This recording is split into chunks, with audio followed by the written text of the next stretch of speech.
네, 한국의 출생률은 세계에서 가장 낮은 수준이고 그동안 나온 대책들도 효과가 뚜렷하지 않습니다. 정부는 육아휴직 기간을 더 늘리려고 하고 있는데 지금 보장된 것도 맘 편히 못 쓰는 일터가 여전히 많습니다. 신현욱 기자가 취재했습니다. 온라인 쇼핑몰에 다니다 올해 초 출산한 A씨. 지난해 여름 회사에 임신 사실을 알렸는데 예상치 못한 대답이 돌아왔습니다. 임신은 축하하지만 그만두는 걸 한번 생각을 해봐라. 배가 불러서 있는 사람한테 일 시키기 불편하니까 배부르기 전에 그만둬라. 출산 휴가와 육아휴직을 신청하니 곧바로 해고 통지서가 날아왔습니다.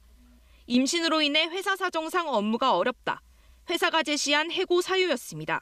되게 관계가 좋았거든요. 회사 다니면서 임신했다는 말로 바로 이렇게 해고를 하니까 너무 배신감도 들었고. 7살과 3살 두 자녀가 있는 B씨는 낮 시간 상근직 간호사로 일해왔습니다. 둘째를 낳고 육아휴직에 들어갔는데 복귀를 2달 앞두고 상사로부터 연락이 왔습니다. 배치할 만한 부서가 없다고 이렇게 말씀을 해주시면서 자리를 없는 자리를 만들어줄 수는 없다. 교대로밖에 자리가 안 날 것 같다.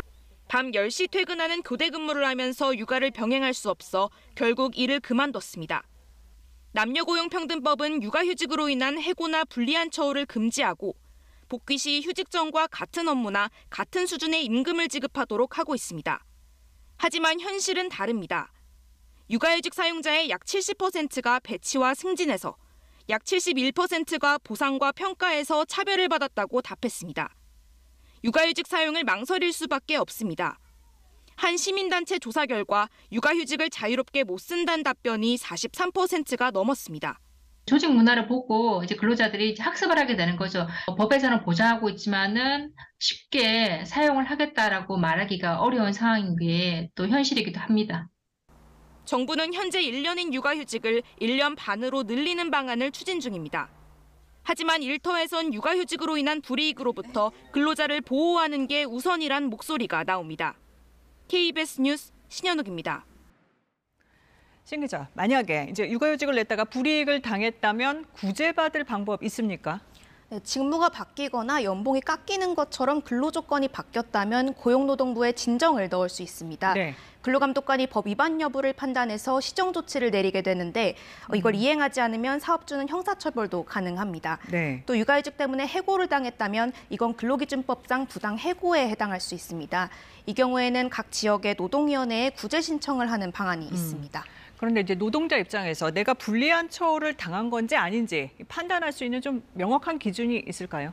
네, 육아휴직 이전과 같은 업무 혹은 같은 수준의 임금을 지급하는 직무로 돌아왔는지를 보면 되는데요. 네. 한 마트에서 육아휴직 이후에 복귀한 사람을 직급이 2단계 강등된 영업 담당으로 발령낸 일이 있었습니다.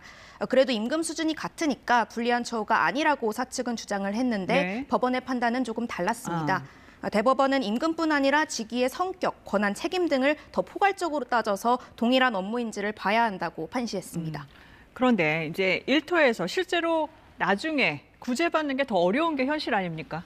네, 본인이 입은 불이익이 육아휴직으로 인한 것이라는 거를 입증해내는 게 현실적으로 가장 어려운 부분입니다. 네. 또 방대한 양의 자료를 가진 회사에 비해서는 불리할 수밖에 없고요.